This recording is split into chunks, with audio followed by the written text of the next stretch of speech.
So here we have the Ford S-Max on an 18 plate. I'm going to start off by showing you around the outside of the car, and then we'll hop in and run through some controls on the inside. But from the outside, you can see it's a 5-door car with alloy wheels and tinted windows. Let's start off inside the boot and then work our way around the rest of the car from there. So as we approach the boot, you can see we have reversing sensors. Plenty of boot space as well, along with the 3 individual folding rear seats, so you can increase that space even further. Of course, this is currently in its 5-seat format. Let me show you what it's like with the 2 rear ones folded up. And there you go, that's how much space you have as a 7-seater. They're very easy to fold down, these seats. Basically, just pull that tab on the top and the seat pushes down. Same on the other side. And then should you need to fold down what are now rear seats, you have these 3 buttons over here. 1 for each seat. So for example, that's just one to give you an idea of how easy that is to do. Okay, so we're just going to work our way back round to the front of the car, and then we'll hop in and run through some controls on the inside. Now that we've done a full circle of it, you can see it's in excellent condition the whole way round. Just briefly before we climb in, I think it's well worth seeing the interior from this exterior point of view. There's plenty to run through on the dashboard, so let's hop in and we'll do that right now. Okay, now that we're inside the car, we're going to start with the dials. On the left-hand side, we have the rev counter, and on the right-hand side, the speedometer and fuel gauge. The speedometer is repeated in the middle there as a digital readout.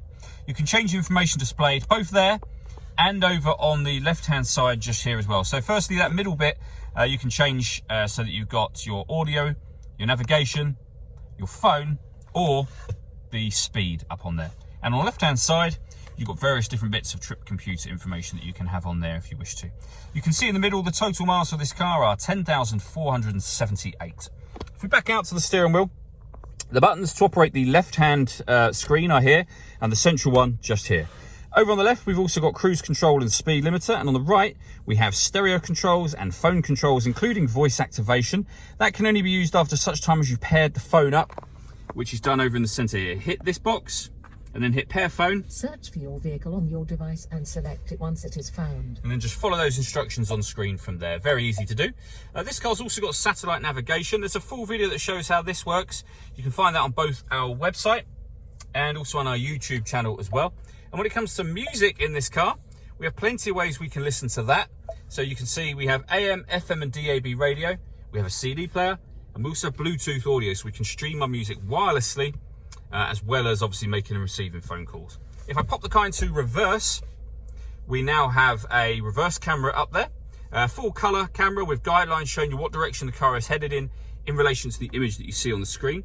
But this car has also got a front facing camera as well. So it does make it very, very easy to park this car with the parking sensors and the cameras as well.